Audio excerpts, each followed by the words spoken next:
Welcome, everyone, to another episode of Positively Trek. My name is Dan Gunther, and with me is, honestly, one of the best people I know in my life, and one of my favorite people to share Star Trek with, and that is my wonderful co-host, Barry DeFord. Barry, thank you for joining me on Positively Trek once again. I'm here now. It's good to see you. Boy, I don't know why openings are awkward now. We've done this how many times now? What is it? 299 times, apparently. Yeah, it's that almost I've done like Positively Trek anyway. It's almost like you're reaching some kind of milestone, but I can't quite put a finger on it. We'll see. Yeah. But I can point a finger right now. You are hosting a Star Trek podcast. Yes. And you are wearing a Star Wars shirt. Yes. I like it. Mainly because when we went representing our Star Trek podcast at at Mile Zero Fan Summit up in Grimshaw, Alberta. It was an absolute treat. We'll get into that in a second. I'm only throwing you shade because I'm being self-deprecating, because I went to that representing a Star Trek podcast in full Star Wars cosplay, complete with a lightsaber that went whoosh and zing zang zoom. So yes, you I did. like it. I like the fact that, in Positively Trek, honestly, Trek's our home. We love it. It's our favorite. It always will be. But there's room for other fandoms to come by and have a seat in the old captain's chair with us and enjoy some Trek talk. And you know what? We might even bring up other franchises too, because they're fantastic as well. Absolutely, yeah. No, I felt a little bit. I don't know. I felt a little bit of sympathy for you representing Star Trek wearing a Jedi costume. We were even on a panel that was debating Star Trek versus Star Wars. Both of us on the Star Trek side, it should be noted. But you were dressed as a Jedi, which, I don't think anybody directly thought undermined our position. But I don't know. The guy next to you in the full Starfleet uniform, I felt like there's a little bit of shade thrown. That said, I will say I wasn't in Jedi Order robes. I was sort of more of a Andor styled, if I put the lightsaber away, I could have easily passed as a Maquis. I love it. Absolutely. So that gives our listeners some context to imagine what I looked like. Yeah, kind of a roguish Jedi, maybe. Yeah, there you go, a roguish Jedi. I like that. Yeah, if Han Solo actually became Force sensitive, that was me. Well, the Mile Zero Fan Summit, I have to say, we had so much fun there. That was great. Very small town convention, doing their very first one too. So it was really fun to get on the ground floor of that. It really was, and I have to say, without these littler cons, I do think that it does become kind of prohibitive to actually be able to get to all of these things. And some people we spoke to in town and stuff like that, I do have to say, were to some degree a little like, oh, you're driving a real far way to get to that sort of thing, blah blah blah. But I think Chance and Carolyn, honestly, you know what? They put on a really good show, and they put in a lot of really hard work into it. So I just want to say to anybody there, you know what? It was a full day. We enjoyed ourselves. We had stuff to do every time. There were really great panels. Big shout out to USS Cerberus, who we will hope to get into contact soon. The 501st Star Wars cosplay group was there. There was even a really cool person who spoke about how to write science fiction and speculative fiction. That was super interesting. Really great merch. Great panel for sure. Yeah, and were they well attended? Well, no, it's a small con, right? But that's okay, right? The only way they have to go is up. And also, if you're in Grimshaw for whatever reason, go check out the store. That place is a vibe. You can get. We went there to check it out, and we saw there was like models, and there was like metal sign things. There was like a lot of pet stuff. I bought a furnace filter while I was there, and I checked out some of their science fiction games. So you can basically get anything you need there. Except for like produce. It's pretty much, if it's not there, you don't need it. Yeah. So yeah. And people might be asking, listening to us, you talking about the store. Well, which store? It's called The Store. It's just the store. Yeah. Very fascinating. And one last little piece here. We loved the summit. All the people we met there were fantastic human beings. I think we made a lot of good friends and acquaintances. But I do have to throw some shade at the Grimshaw Petro-Canada. They gave us free Slurpee coupons for being panelists at the Mile Zero Fan Summit. And when we went to get our free Slurpees, they didn't have any. The Slurpee machine was broken, and we didn't get our free Slurpees. So I almost flipped a table, but Dan, you cheered me up by pointing out that I could just eat M&Ms, and I did.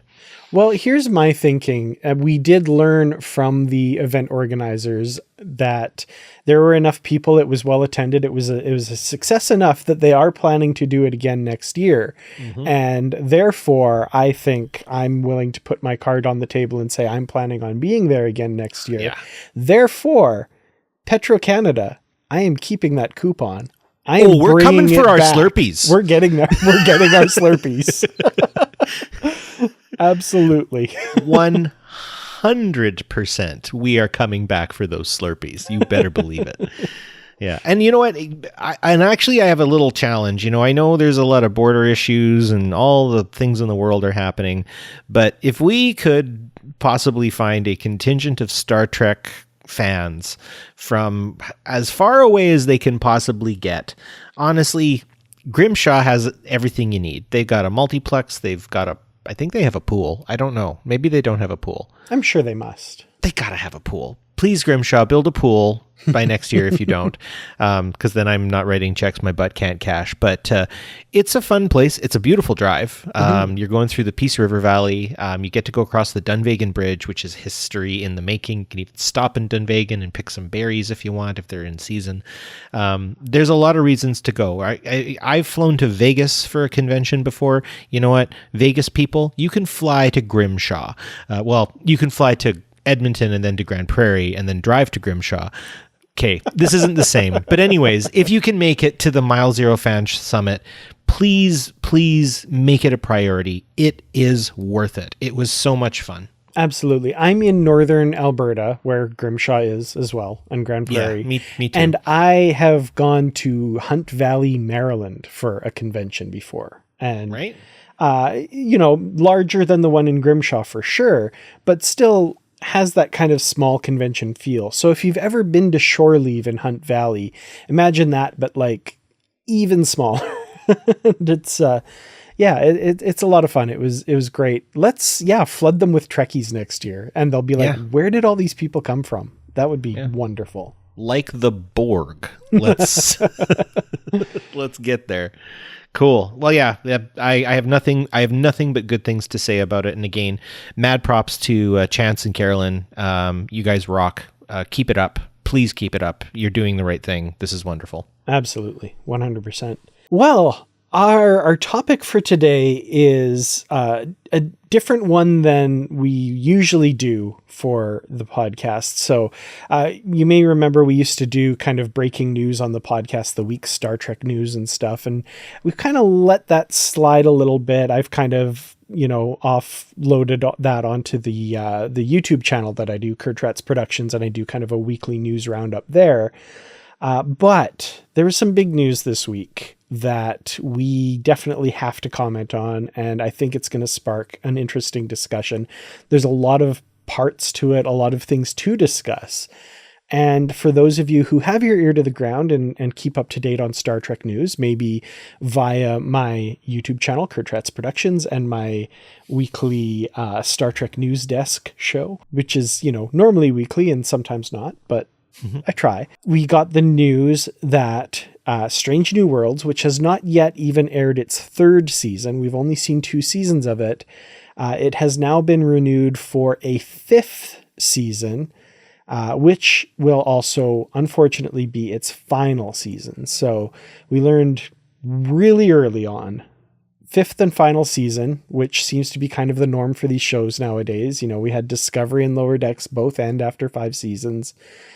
The additional piece of that, though, is that the 5th and final season will only be 6 episodes long. So a significantly shorter season than the already short 10 episode seasons that we are getting in modern Star Trek these days. So I guess we'll start out with just a quick discussion of what we know regarding this. And that's the first big piece of that. So Barry, what are your thoughts on that initial little blast of, I guess, depending on your perspective, cold water in the face or good news, bad news? I don't know. How are you taking this initially? Well, I think I'm going to kind of get a satellite image first. And that's kind of where I went with this. Was a knee-jerk reaction is like, oh, yeah, here they go again, canceling Star Trek, right? Like that has, like, since the Discovery boom we had to now this sort of, I mean, I'm not going to mince words. It's kind of a bust, right? Like we don't have Lower Decks anymore. We never got a full 7 out of Discovery. I'm not going to look at gift horse in the mouth. We do have Star Trek still showing up. And for the next, like 5 seasons, we've got other shows coming out still. And we'll talk more about that as we go. So I guess, like, first of all, I guess they're really clinging to that 5-year mission idea. We could maybe polish it that way. But I do think that this is something more in the sense that the way TV works now, since streaming has kind of finally landed, right? We kind of had that streaming bubble for a period of time during like the 2010s, and then COVID hit and people really started hitting streaming hard. And that's where we started seeing, maybe a lot more of that happening. But now that people are kind of adjusting to all the new normals and going back to work and all these sorts of things, streaming is taking a pretty big hit because it's not watched the way TV used to be watched, right? Syndication really isn't the same. And I mean, especially for shows like Star Trek, I mean, syndication is what really made it its money in a lot of ways, right? That's really how it was carried for a long period of time. So I think this is indicative of all networks and all franchises kind of finding their way. And they're all pretty blind. They don't really know what they're doing. And I would say, like your big ticket items, right? Let's look at Star Wars Andor, right? I would argue right now that is probably the best science fiction out there, right? It was lightning in a bottle. But look at the other, and I'm probably going to cheese some people up, but look at some of the other Star Wars streamings that have come out. They didn't land very well, right? Like I haven't seen it, but I didn't hear a lot of good about The Acolyte. I didn't hear a lot of good about The Book of Boba Fett on that side of things. Star Trek has kind of done similar, right? Like we had some hit and misses with Discovery. Lower Decks was a massive hit, right? I think it came out as like unexpectedly the best Star Trek out there. So I think this really gives us an idea that like it's kind of the Wild West when it comes to streaming right now. And they're all going to try to find their way. The fact that we are getting an end date right now for Strange New Worlds in a lot of senses, I think kind of gives the writers a chance to know where things end so they don't leave a bunch of knots untied, right? Yeah. The J.J. Abrams mystery box approach, I think, is being left in the 2010s now, which I think is an extremely good idea because I don't think he really knew what he was doing. But anyways, Lost was fine, whatever. But yeah, let's be patient. And let's make sure we watch these shows and enjoy them and discuss them. And at the very least, I think we will see a more modest dose of Star Trek in the coming years. There's my initial volley. Okay, and yeah, I a lot of what you said there are things that have flitted in and out of my brain in the last few days as we've kind of digested this news, and I think it's important to just kind of lay out there exactly what this all looks like. So, as we said. Season 3 hasn't dropped yet. We've only seen 2 seasons of Strange New Worlds. So there's more than double still to come of this show than we've seen already. Season 4 is currently in production and it's likely to air in 2026. Season 5 is set according to the release that was just released here. Season 5 is set to enter production later this year. So pretty much as soon as they're done season 4, it sounds like they're going to get into production on season 5. I would imagine they're holding that till 2027 to air, kind of one a year, minus, of course, the last couple years with the whole writer and actors strike and all of those kind of things contributing. And we do also have a statement from the producers. So this is Akiva Goldsman, Henry Alonso Myers, and Alex Kurtzman put out this statement. Or more likely their people wrote something and they signed off on it. PR people. But it's interesting here. So the statement says, from the very beginning, Strange New Worlds set out to honor what Star Trek has always stood for: boundless curiosity, hope, and the belief that a better future is possible. We're deeply grateful to Paramount Plus for the chance to complete our 5-season mission, just as we envisioned it, alongside our extraordinary cast and crew. And to the passionate fans who have boldly joined us on this journey, thank you. With 3 more spectacular seasons ahead for you to see and enjoy, this adventure is far from over. Now, there's an interesting little piece in there that I wonder is it's in the opening of the show, which they borrow from the original series, where Pike says, her 5-year mission, blah, blah, blah. Do you think that was honestly just as they envisioned it, or is that a little bit of damage control maybe? 100% that's damage control. And you can fit, let's just put it this way. If we want to go with time frame, the entire series of 24 was just a couple of days. So you can fit certain times into any seasons you want. That's very right? true, yeah. So I would say that if a franchise or a specific product like Strange New Worlds is making the money that the network wants, they will keep it going, right? That's not a thing. I think that really maybe, kind of what I was saying is that we're noticing that, the streaming world is kind of reaching a bit of it's kind of painted itself into a corner. And I mean, we all kind of know how this ends, sort of. They can kind of play around with it, but we know if you've seen the original series, you know what happens to Pike. And if you watch Discovery, you know what happens to Pike. So, it does actually have to have a bit of a logical conclusion, but that doesn't necessarily, I think maybe the reason why we're all kind of hairy eyeballing this is you already took Lower Decks and Discovery from us, so we don't believe you kind of is maybe where we're at. But I don't know, I think it's damage control, but you know what? They're right. There's still 3 more seasons to go. I'm going to say 2.5.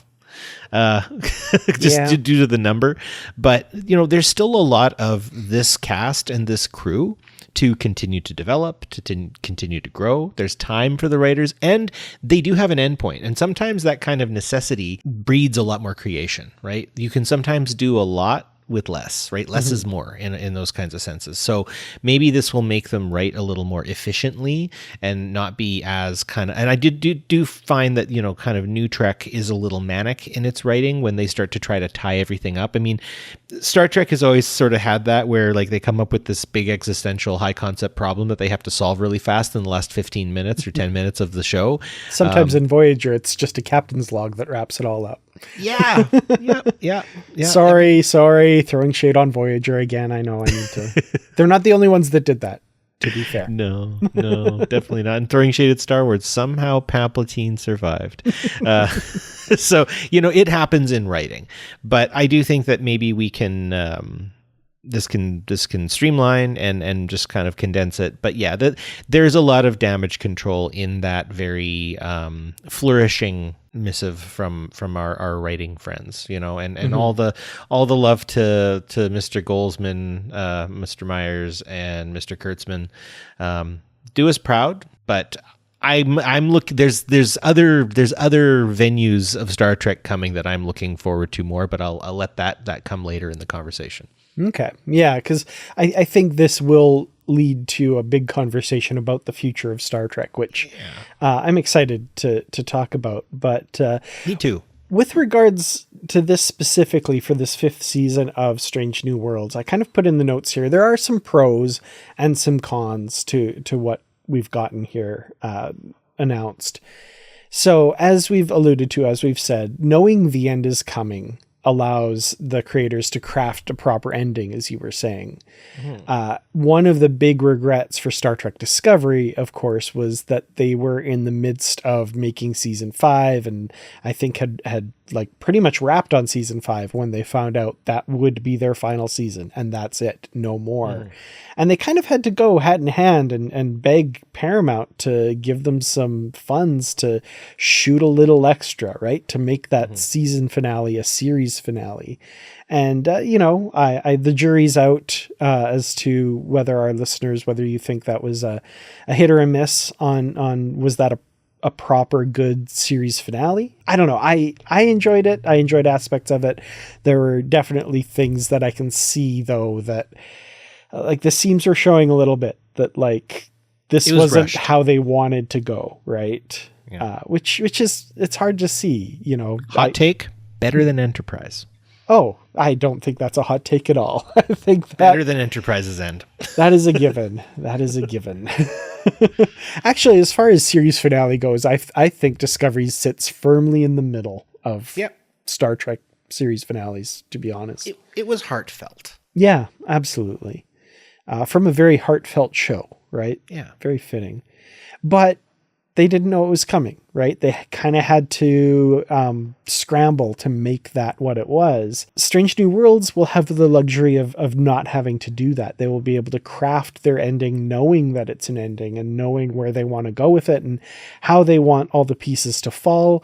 They can make everything go towards there and end it in a proper way. I think the value of that cannot be overstated from a creative standpoint for the writers. I think that's a huge thing. One thing that and this just came to mind was like, this could give us kind of like a Titanic feel. How it's a good movie, and I will say, despite the cheesy overtones of retrospective 90s movies, I think I see Titanic is good because the ship sinks, right? One of the reasons. And I think maybe like, Strange New Worlds is good because Pike's going to get really hurt at the end of all this. He's going to have his life ruined. And to some degree, knowing that that's getting closer and closer, if I was writing, I'd love to write that. I'd love to build that tension and build it and grow it. And it's like watching a tragedy, right? Like Romeo and Juliet, Macbeth, Hamlet, right? That tragedy's coming, but it's in the way that story is told. So, I mean, there is an opportunity there to really make this good. Mm-hmm. Yeah. And I think these writers have proven they can do a lot of interesting things with that. And especially the kind of twist that Pike knows it's coming to. He doesn't know the full story. He doesn't know that there's ultimately a happy ending for him. He only sees the tragedy, right? He doesn't see the menagerie part where he's remanded to the care of the Telosians to live out whatever amazing life he can possibly imagine, right? Exactly. That's a pretty good ending for somebody in the position that he finds himself later. So I think that's interesting. And I look forward to seeing them play with that. Kind of a philosophical fear of death kind of thing with with their kind of take on an afterlife, right? Like we're all afraid of that, but Absolutely. The other aspects of the story too, that I think they've been working towards. And I've been seeing people like complain like, oh, they keep just bringing in TOS people and, it's going to become their show. And it's going to become their show. Like that's kind of where Star Trek history is going, right? Yeah. So, we have Uhura, we have Chapel, we have Spock, obviously. Now we have Scotty. I mean, like they're all coming in at some point. Somebody's gonna play Bones at some point, I'm sure. I'm looking forward to seeing Sulu. Like, come on. We know that's where. Oh, and of course we have Kirk. Why didn't I mention Kirk? Of course we have Kirk now too. So a really good Kirk too, man. Honestly, really good. So I brought this up in a previous episode, but my group of friends that we watch Star Trek with, and we got way behind when COVID hit and we're just kind of struggling to catch up. We recently watched the season 1 finale of Strange New Worlds, A Quality of Mercy, which is a whole riff on the Balance of Terror from the original series. Yeah. So what we did was we did a double feature of the Balance of Terror and A Quality of Mercy. And I had never watched them back to back like that before. I was honestly worried. Like, is this episode not going to hold up when put next to Balance of Terror? Let me tell you, it holds up. They do such a good job with that episode. And 2-1, all of my friends said, wow, that guy who played Kirk was really good, after having watched it back to back with the OG William Shatner Kirk. I was honestly surprised. I was like... And arguably one of his best performances too. Right? Absolutely. Balance of Terror was one of Bill Shatner's best. Absolutely. So, I mean, I remember when I first watched A Quality of Mercy and I was like, that was a really cool episode. Amazing concept. Wow. The time twisting stuff was great. The guy who played Kirk, I don't know. I wasn't convinced. Huh. After having seen him play the role throughout season 2, the number of times he shows up there, and then coming back and watching this, I loved it. And like I said, my friends who had not seen all the other stuff and maybe aren't quite as invested in this whole Star Trek thing as I am, saw a young actor doing an amazing performance as Captain Kirk. And that's what they saw. And so wow, I throw up my hands and I say, you're right. You are absolutely right. I was being too critical, looking at it through some weird lens. He's incredible. Watching it this time around, it was so good. I mean, this begs the question, right? And you've brought up a really good point. I mean, do they just take another, and I mean, I don't know, redos and reboots and yada, yada, yada, yada, yada aside, they could just do some TOS stuff with this crew and kind of reimagine some stuff. And I just might be here for it, given the people playing these characters. So, okay. This just came out yesterday on trekmovie.com. Okay. So they had the Tribeca Film Festival had the season 3 premiere of Strange New Worlds. So a bunch of people out there have seen it at this premiere. It's not going to hit Paramount Plus for another month, but a bunch of people got to see it in the theater. And of course there was a bit of a Q&A session afterwards. And I mean, there was some hints dropped, not that there's plans in the works, but like they've talked about that sort of thing, right? So, Akiva Goldsman teased that they could end the show only to keep going with something new, right? So at one point he said, and then we run into TOS, and then they've editorialized here. He says, switching to conspiratorial tone, but they're not dying, and we have those sets, ... Right? I mean, you want to, what's the financial term? Amortize the costs of the set over another series? Right? Why not? Right? I mean, we'll get into the talk of the Star Trek future, and there's some business things that we're going to unfortunately have to talk about, but assuming all of that can get settled, I don't see why not. Our franchises, our TV franchises are our mythologies, right?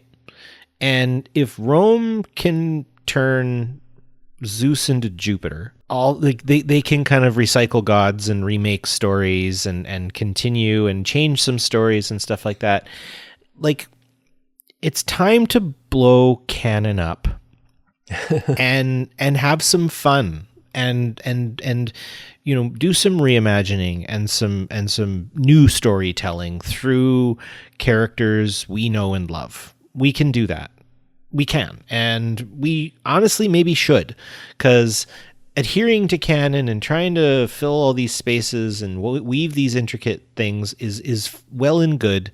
But again, to bring up Star Wars, if Disney can do it for Star Wars, and I would say not do very well, I think Star Trek could do better, because what do they do but it is ripped from the headlines kind of stuff, right? Like, to pop into a little bit of a politrexy thing right now, Israel and Iran are firing ballistic missiles at each other at an alarming rate. People are dying more than they were before, even during this genocide in Gaza. That is still It is still going on, right?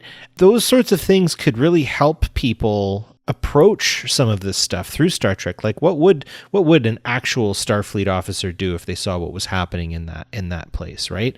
How would they act? And to some degree, I think we as human beings in the West are kind of sheltered from these sorts of things. And what was Balance of Terror but a way for people to, in a safe way, to some degree, kind of process the anxiety of existential nuclear destruction, right?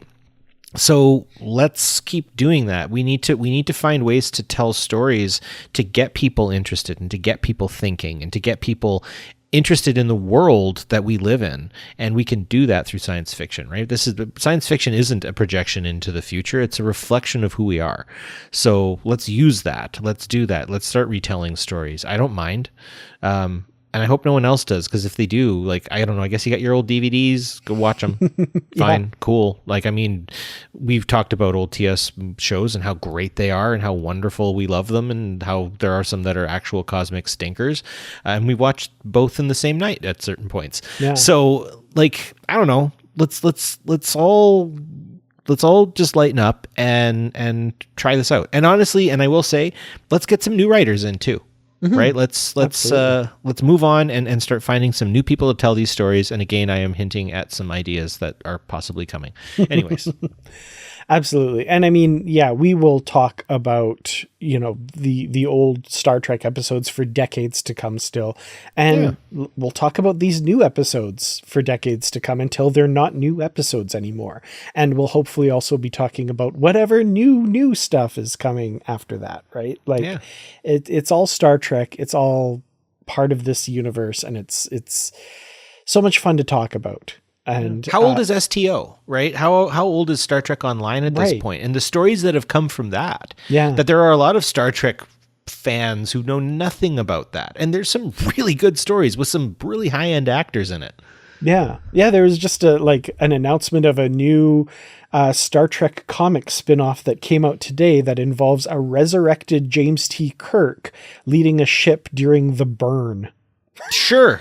And I'm like, okay. I have no idea what the story is beyond that, but I'm intrigued. How many times have they killed Superman? Right? Like, whatever. Go for it. It's Absolutely. Storytelling. Yay!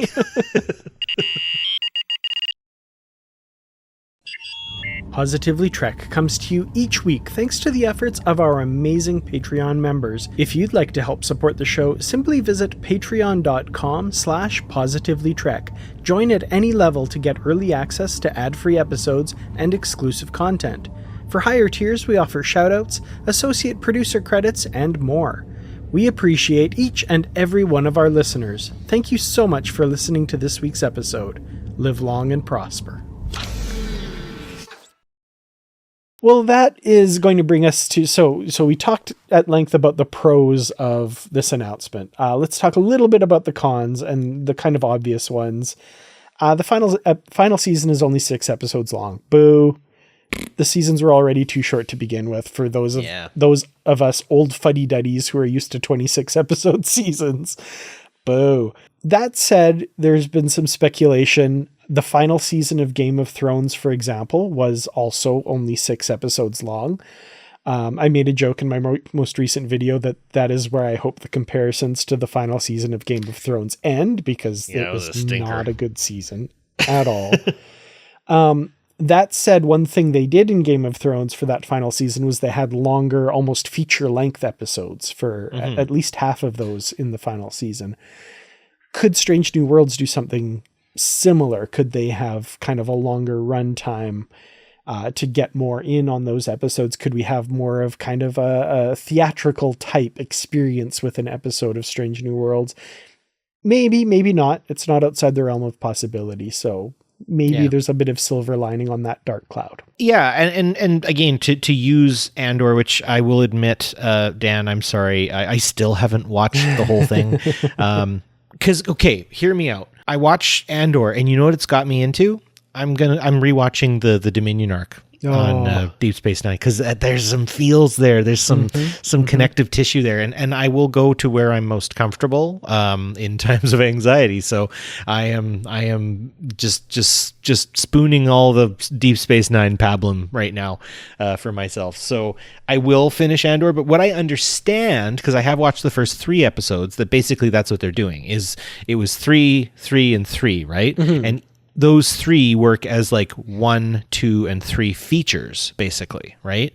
That's well within the realm of possibility, and actually, I think that should be the way we do things, right? Because it's really not as common for people to go to the movie theaters, and we can lament the death of the cinema and yada yada yada until we're blue in the face, but if we look at the reality of it, I still want to watch features, but also I want to like do laundry and like go to work and make nachos and stuff like that on my own time.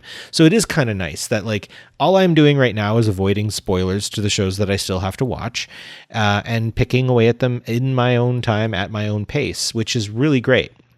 So I think that's something that Strange New Worlds, any Star Trek, title could potentially do, and really they should do that. And I hope that's what they're considering.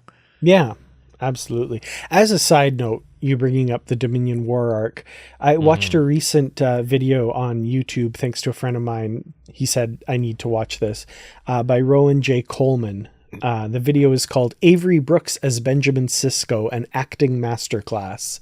So I watched that video, and now I want to rewatch Deep Space Nine again, which is my most rewatched Star Trek show. I really should rewatch some of the other ones and kind of balance it out a bit, but oh man, just Avery Brooks, like, if you have something to say to me, say it. He's so good. Sorry. You betrayed your uniform. At 0800 hours station time, the Romulan Empire formally declared war against the Dominion. Oh God, he could read them like a menu, and it would be beautiful. And every time he's like, "Hey there, Jaco," I'm like, "Oh, he loves his son Jaco." So much." Oh my gosh! Yeah, no. There's our obligatory Avery Brooks appreciation moment in every episode. Yeah. So the long and short of it, this is possible, and it's something that maybe that is the direction, because I do think, like, though we're talking about Star Trek, I think obliquely you and I are also kind of talking about what's going to happen with streaming moving forward, because like I said, this isn't unique to Star Trek. We don't need to do any sort of franchise fatigue just for Star Trek or anything. Like, this is happening across the board. Yeah. And I mean, like, I think Tony Gilroy from Andor said something that like the executives had said something similar to him, that the streaming revenue thing is not a thing anymore. Like, this is kind of it. So yeah, we're seeing it everywhere. The MCU is scaling back their superhero TV show stuff. Yep. Yeah, it's all across the board, as you say. So a couple other cons, just to kind of round out this section. It does cast a bit of a pall. Like, they did couch it in positive terms. It's been renewed for season 5, but like, as we're gearing up to watch season 3, it's kind of a weird marketing choice to say, and the end is in sight. Like, that's a little weird. It casts a bit of a feeling of uncertainty on the future of Star Trek on Paramount Plus, which is the elephant in the room that we will get to in our next section. But also, if you count them up, we have 4 seasons of 10 episodes and a 5th final season of 6 episodes. That brings us to 46 episodes of Strange New Worlds total. That's fewer than Discovery. That's fewer than Lower Decks. And doggone it, couldn't they just do one more and make it 47? Right. It's Star Trek's number. Guys. Come on. Get the hint. Tongue kind of in cheek on that one, but it's still... No, I'm dead serious. Why not 47? Come on, you guys. Aren't you Star Trek people? Come on. It's almost notable in that it's not. Like, It's louder than words. Yeah. So that's a bit of a bummer. Like, let's just acknowledge that and say, yeah, that's kind of a bummer. We're not getting a full season, and a full season is only 10 episodes. Like, it's not really big. Well, they better be good, and make them longer if you have to, right? Don't worry about editing these things down into 45-minute shows. Like, use it, right? If you're being cut down, you know it's going to happen, use it.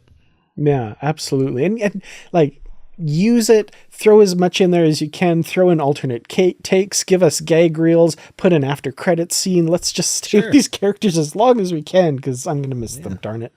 Yeah. Make them do entire scenes in funny Irish accents, all that stuff. Totally. One final thing that I didn't put in the notes, but was an interesting perspective that I heard, and I wanted to mention this before we move into the next part, which is going to be a big discussion. Somebody pointed out on the guest on the Weekly Trek podcast with Alex Perry. I can't remember who the guest was, but they made a very good point that if you take Anson Mount playing the character of Christopher Pike, if you count the fact that he did that throughout season 2 of Star Trek Discovery, he's played this character for nigh on 10 years now. And part of the wondering, and now I'm kind of wondering a little bit, is he eager to move on as well? Like, maybe you don't want to stick with something like this your whole life. We've heard, for example, during the actors' strike, that some of the contracts that actors are required to sign and the projects they can take on when they're committed to a streaming series, sometimes they're not able to take work that they would be interested in because they have to be on call, kind of thing. This is just total speculation, but maybe he's about ready to move on at this point too. I'd be happy to see him go. I don't know. I love Christopher Pike. I'm not the hugest fan of Anson Mount for certain reasons. And that's not something I'm necessarily going to waltz into at this point in time right now, but we can maybe talk about that another day. I think it is good that we see actors kind of come and go. I think it's good that there is sort of a terminal aspect to thing. And you're right? Like he's had his time, and that's good, right? I mean, if we're cool with accepting that other people can play, timeless characters like Sulu and Uhura and stuff like that, then we can see these characters who've taken these guys on, the way they are, come and go too. So I hope we do see kind of a bookends to the time he plays this specific character. And I guess that's kind of a way to do it. And I think maybe that could be why they are shortening things and doing these kinds of announcements right now, because this does mean that Anson Mount can get work in a little while, because the people who he would be applying for to go work at would be like, oh, but you're going to still be doing season 7 of Strange New Worlds, aren't you? Season 6. And he'll be like, nope, as they said, I'm only here till season 5, right? So he can actually make real plans in like a legalistic term, right? My contract's over on this day, so if you want to hire me, go ahead. Yeah, and everyone else too. I think there's some great careers ahead of a lot of the people on Strange New Worlds. Melissa Navia, are you kidding me? I would kill to see her in everything I love going forward, right?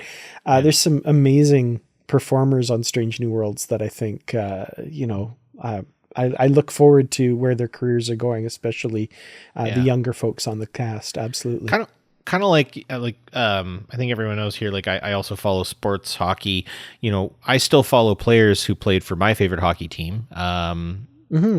Even when they've left my team.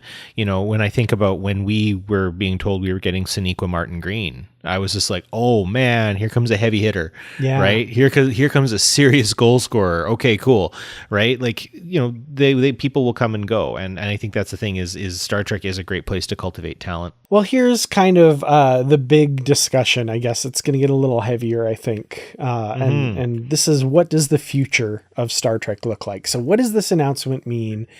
What does Star Trek look like going forward? And I think, again, it's important to start with what we know for sure. So in the short term, in kind of a weird little coincidence here, we have 46 episodes of Star Trek that they've said is ahead of us still. So that's season 3, 4, and 5 of Strange New Worlds. So 10, 10, and 6. And then 2 seasons so far of Starfleet Academy. So season 1 is coming next year. They have said it is renewed for a season 2. Barring some weird Star Trek Prodigy shenanigans, we will get that season 2, knock on wood. Don't Don't get me started. Yeah, right. So that's 46 episodes that takes us through 2027. Now, 2027 is an interesting year because that is the year that Alex Kurtzman's contract is up. So, and I'm listening out my window now to the people listening to our podcast, and I'm hearing half boos, half cheers. We're putting that all aside. Your personal opinions about Alex Kurtzman and how he's led this franchise, we're not going down that negative path. The fact is he's shepherded it through many new shows and many new iterations of Star Trek. And the fact that his contract is up is interesting for that year. And there's kind of a lot of things coming to a head right now with Star Trek that I think are things that are maybe acting against it. Paramount is shedding money, obviously. They are in dire straits. They are waiting on this Paramount Skydance merger to be finalized. And because nobody at Paramount can have a good day, Paramount's being sued by the current US government for $20 billion, I think, because of the way they edited an interview with Kamala Harris. And I know, right? Like, wow. It's ridiculous. And they're obviously under a lot of pressure to settle that because the FCC under the Trump administration also has to okay the Paramount Skydance merger and say that it doesn't contravene various laws and that sort of thing, right? So they're under pressure to settle with Trump and give them a ton of money so that they'll act favorably towards the merger that they want to do. And in the meantime, Paramount President Sherry Redstone has gotten letters from several Democratic politicians, including Bernie Sanders and Elizabeth Warren, saying that if you pay that settlement, that will constitute a bribe and we will prosecute you for that. So they are under so much pressure from all sides right now. I honestly would not want to be in their position at all right now. And all of this means that this is all roadblocks towards them settling this thing, getting this merger done. And I honestly think we will not see any announcement of any new shows or anything like that until that merger is done. So what does all that mean? God, if I know. Like, I have no flippin' idea what they're going to do, how that's going to all work out. It honestly sounds like an absolute nightmare. The point of the test is to feel fear. Fear in the face of certain death. It is the Kobayashi Maru. Absolutely. And I think that's it is there's a lot of crooked nonsense that goes on. It's ugly with all this stuff. Really quick weigh in, and I'm going to weigh in. And I know you said you didn't want to, but I'm going to weigh in. I don't like every single choice Alex Kurtzman made. Mm-hmm. But I also don't like every single choice Rick Berman did. No, absolutely. Hear me out. I don't like every single choice Gene Roddenberry made. Blasphemy. But no, but I absolutely. love Star Trek. Yeah. And I love the characters. I love the actors. I love the ensembles. The cast ensembles are what I'm here for every time.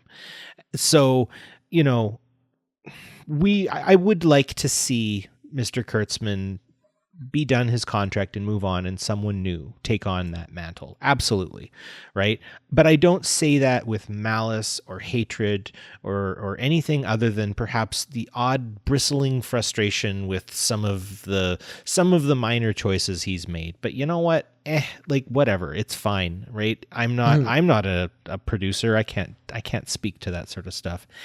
I do think it's important what you're bringing up, however, in terms of this extremely delicate position that Paramount is in. Now, we have to understand that money in these bigger, gigantic corporate conglomerates does not work the way it does in a household, right? Much like it doesn't with governments, right? You should never say, "Oh, we need to pay off our debt because otherwise we'll all go broke." It's like, well, no, in a house, yes. Mm-hmm. But in a province or a state or a nation state, sometimes debt is good. Sometimes debt is actually important. And so I will just say in an economic sense, the fiduciary duty of the CEO is to make money for the shareholders. Mm-hmm. That doesn't really key the debt aspect of this. And I have to say, $20 billion is a silly number. It's ridiculous.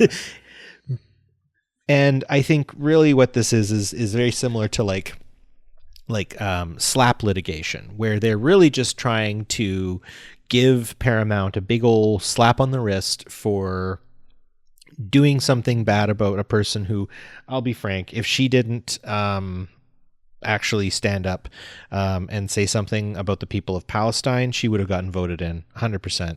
And you know, people can yell at me in the comments over that, but whatever. And I'm no lover of Donald Trump either. Like, I'll say that straight up. The guy's a buffoon. But this litigation, this whole legal issue, is something that I think is more bark than bite, to be perfectly honest. And if anything, with this elapsing, we're not going to see any new properties show up or anything like that. But Paramount isn't necessarily going to simply disappear. And I do think that, you know, there's going to be a lot of lawyers who are going to get a lot of money over all this. But other than that, I think we're still going to get our shows. It's the main thing is the, like, without getting too much into, you know, the politics of everything, this administration, more than any before that we've seen, is very much has its fingers in all of its parts to kind of weaponize them, right? And like, there, as far as I know, at least not to this extent, there hasn't been like FCC decisions that were personally influenced by the president so that he gets his will. Whereas this time around, that's a very real concern because of things that have been happening with other aspects of the government and stuff. So, just the fact that, like, if I don't do this thing, then this separate branch of the government is going to, punish us for this is really uncharted and weird territory. And it's like, do you play along with that and game the system that way? Or do you stand up for your principles and say, no, that's wrong, and then not get the thing you need to continue doing the thing you want to do? Yeah. I don't know. Like, I don't know how you make that decision exactly. And like, so that's concerning. Now, putting all of that to one side as much as we possibly can and just saying, like, that's going to do its thing. There's not really much we can say about it other than to highlight what a cluster bleep that is. Mango Mussolini is going to do what Mango Mussolini does. Exactly. Yeah. Whispers that we've gotten about future stuff at Star Trek, right? So Strange New Worlds is coming to an end. Starfleet Academy, we don't know beyond season 2. Maybe it's a hit. Maybe it's the new flagship and everybody loves it and they go on and they do 5 seasons of that. Who can say? That's, I think, a bigger question mark now than maybe it was a week ago because of our peek behind the curtain at some of the things going on. Besides that, there's been one other series that's been teased. It's not greenlit. It hasn't been greenlit. It hasn't been bought by Paramount. But Tawny Newsome and Justin Simien are working on a live-action Star Trek comedy series. It needs to happen. It needs to happen. It sounds great. Every time they talk about it, it sounds amazing. It has evolved since the initial, I don't want to say announcement, since the initial kind of talk about it at, I think it was San Diego Comic-Con a while back. And now it's kind of looking at what it's like for a planet that wants to join the Federation. There's some aspect of that to it. Most excitingly, somebody asked Tawny Newsome if there was a chance that like Beckett Mariner could show up in the show. And she didn't say yes, but she did say, when I write things, I write them for me to be in. Yeah. So that's exciting. That's pretty cool. I really hope this does happen. I think Tawny Newsome and Justin Simien are both brilliant, and I would love to see the product of this come to light. So yeah, that's what we know about for Star Trek on television. I think Alex Kurtzman has at one point hinted that there was something else they were talking about or working on, but with no details given. Yeah. Who knows? A lot of this, the more we kind of get into this, it feels like it's out of his hands, and he's just kind of like, I'm not allowed to say anything till the folks upstairs say you can say something, right? So yeah, we're like a year into knowing that Tawny Newsome and Justin Simeon have been planning this, right? So I would expect that like at least by autumn, we should know that there's something in the works, I would hope. Because I mean, they can't wait forever in that respect, but just given the brilliance Tawny brought to Lower Decks, right? Specifically, throwing some love her way. She's the future of Star Trek writing. I'm going to just say this straight up. Her direction, her influence, she really knows how to do it. We should say also she is one of the writers for Starfleet Academy as well, which and so this huge. Yeah. And this is important, right? I mean, suddenly I'm McMahon. How do you say? Yeah, there you go. Yeah. I mean, he did a fantastic job too. Like, much love to him. Please don't think that I'm and Rick and Morty was fun for a while. I kind of lost interest after a while, but I did the same thing with Family Guy too and everything else. So whatever. I do really think that this is the direction that Star Trek is going. And I'm not just saying it has to go in a comedic way. Like, I don't see Starfleet Academy being a fully comedic show, but I'm guessing given that Tawny Newsome's going to be at the helm of this, there's going to be some really good comedic beats throughout. And I mean, with Bob Picardo there, I'm sure he'll be able to catch some of that and do a pretty good job. Cause I do have to say he's my favorite Voyager character, I would say, more than anything. Yeah. Between Bob Picardo being there, Tig Notaro being on the cast, and Paul Giamatti being there for season 1, like, if there's some comedic beats written here, they have some actors with some chops to hit those beats. There's some goal scorers there for sure. Yeah, definitely. So like, I'm very excited about Starfleet Academy, and that is something that's kind of, I think, been lost in a little bit of all the discussion of Strange New Worlds in recent weeks, which is fair. It's third season is coming up, right? That's what we're supposed to be talking about right now. But, there's at least 2 seasons of Starfleet Academy coming. And I just, given the way they've lined up those pins for that show, I can't see them not knocking them down. Like, it looks, they have all the ingredients there. I really hope it's a hit. Well, I mean, to some degree, like, you could say, like, post-Burn, you could kind of almost redo that era as well, like, as things sort of redevelop themselves. I'm excited for that, and it feels fresh, I think, is the best way to say. Like, as much as I like the nostalgia of Strange New Worlds, I desperately want Pike's Quarters just as a place to live. That fireplace, man. Wow. Oh, dude. Like, seriously, what happens when they experience like extreme turbulence? Like, what's going on there? But anyway, I see that freshness. There's a young feel to it. And yeah, I mean, that really could carry us into a new era. I guess what I want to say, Dan, ultimately with this is, if all the bottom drops out here and Paramount gets sued and it breaks apart and it just a catastrophic, saucer separation, loss of the main, of the secondary hull, and every crashes into the planet, and that's the end of that. We still have the novels, we still have the comics, and honestly, it might open the door for some really cool fan films. Yeah. Right. With the use of AI these days, with, the amount of interesting people you and I have specifically spoken to who are Star Trek fans as well, like, we know how to go underground too. Like, we know how to take care of ourselves as fans. We have been through worse. And also we've kept these franchises going ourselves by writing letters and doing things. We have people power, and the proof is in the pudding. We have a very strong pedigree. So, I'm going to hope that things are going to work out and that we're going to see these interesting new fresh takes on Star Trek and, let the legalities and all that nonsense sort itself out. I'm not a lawyer and I don't really care. Not much we can do about that anyway. No. There's an old saying, are you worried? And if you say yes, then the next question is, will it help? Just be happy. You're very right in saying that the next 2 years we've got Star Trek coming down the pike for us. Which is actually the proper. It's Pike. Yeah, it is, isn't it? That's so weird.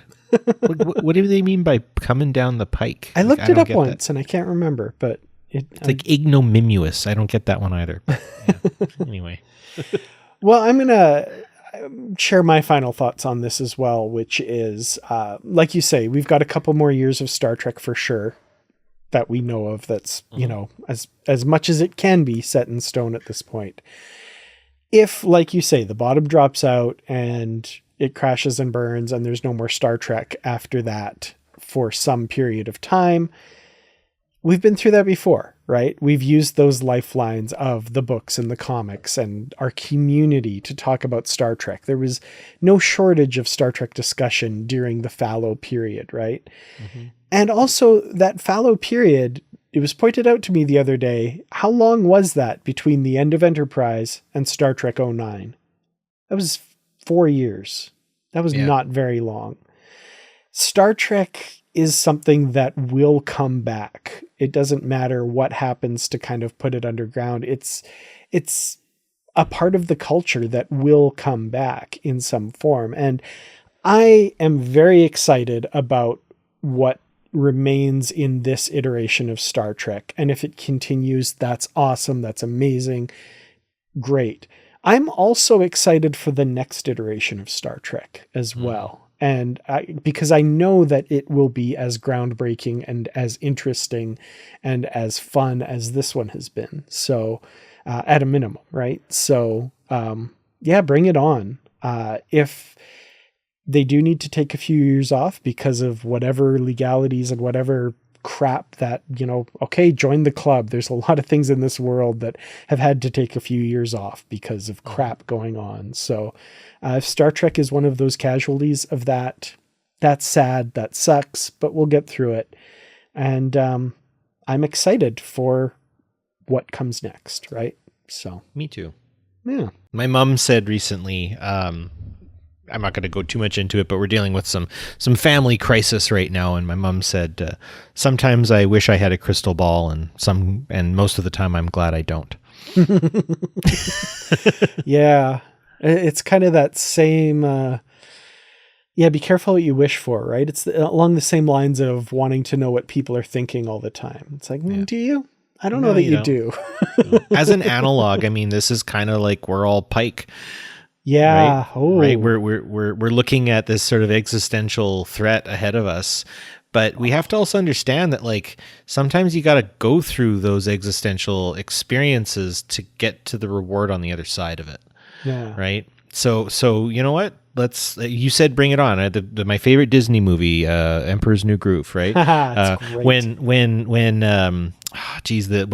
Emperor Kuzco and his human companion, are going over Pacho, yeah. They're going over the waterfall, or they're about to, and he's like, the guy's like, oh, and he's like, what? Let me, because he's facing the wrong way. He can't see what's coming ahead, and he's like, what is it? And he's like, oh, he's like, let me guess, waterfall. He's like, yeah, really, really long drop. Yep, lots of rocks. Oh yeah, and he just stops, and he's like, bring it on. That's what we got to do. Absolutely. I just realized from you saying that the creators of Strange New Worlds have just played the biggest meta commentary on their show on us, right? We are all Pike now. We see this ending coming. We now know when and roughly how it's going to end. They're secret geniuses. Yeah. The only thing is, just like Pike, we can't see what the big special menagerie thing that's going to happen after it is. So exactly. Just keep that in mind. Think about that on all of the really hard things you may be going through, dear listener. This too shall pass. You will be okay. As long as there is life, there is hope. There's always a kind person out there let me help is the motto, and let's just keep on keeping on for now. Tomorrow hasn't been written yet. Even if we live in a space-time sort of block universe like Einstein thought, we can't perceive that whatever tomorrow has happened yet. So let's just live like that and enjoy what we have right now. Enjoy the people we have with, stand up for what's right, and keep watching Trek. I couldn't end this on a more perfect note. Thank you for that. So thank you all so much for listening and watching this week. We really appreciate you. Check out the Positively Trek discussion group on Facebook. And I can't think of anything else to say other than, of course, as always, stay positive. Positively Trek is produced and edited by me, Dan Gunther, and co-produced by Barry DeFord on Treaty 8 territory, the home of the Beaver, Cree, Dene, and Métis people, whose histories, languages, and cultures we respect. We acknowledge the many First Nations, Métis, and Inuit who have lived in and cared for these lands for generations.